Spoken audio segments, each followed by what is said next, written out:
up to her full height in one fluid motion before putting every ounce of force she could muster behind the serve.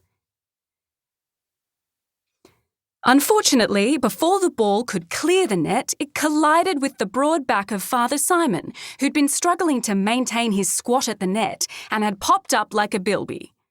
There was a meaty thwack as Sarah's power serve pounded the priest's left buttock, and he dropped like he'd been shot. "Jesus, Mary and blooming Joseph!" Doris screeched. "Sorry, Father." "I'm all right," he called, nonetheless remaining very still, spread-eagled in the right service box. "You don't have to take it out on the priest, Sarah," Laura called sweetly from the baseline. Sarah approached Father Simon nervously. "Are you okay? Where did I get you?" Having now made it onto his knees, the priest was holding out the waistband of his shorts and twisting around to inspect the damage.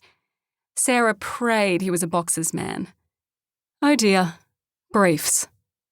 Small-town problems, Sarah thought. When you play sport with a holy man, you risk seeing his undies, and they're holy, man. Before Sarah averted her eyes out of politeness, she tried to make out the faded print. Was that Jesus in a Superman suit? Was there some special website out there selling gag underwear for priests?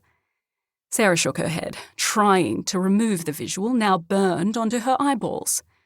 "See you in confession, Father." Finally, the priest picked up his racket again. "So, is that a fault?"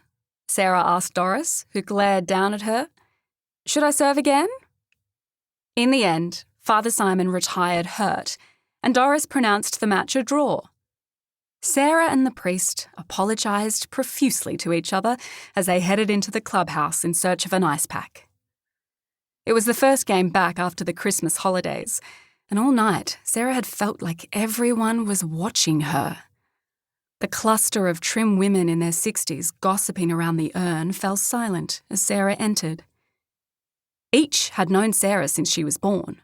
One had taught her piano, one had timed her races at swim club, one had checked out saddle club books for her at the library, so she had little choice but to greet them politely, even though she knew she was the subject of their chatter. "That got a little heated out there," one giggled.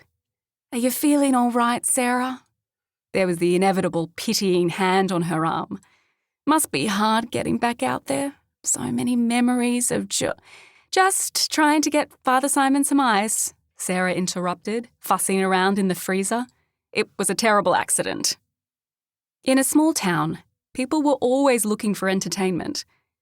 The previous year, Sarah had found herself in a starring role in South Star's Drama of the Moment. The tennis ladies had had a front row seat as romance blossomed on these very courts between her and Johnno West, newly home from years in London. Now he was gone, and Sarah was alone in the spotlight of their sympathetic curiosity. Sarah checked her watch and her impatience flared. She was already late for dinner. I'm fine," Father Simon said.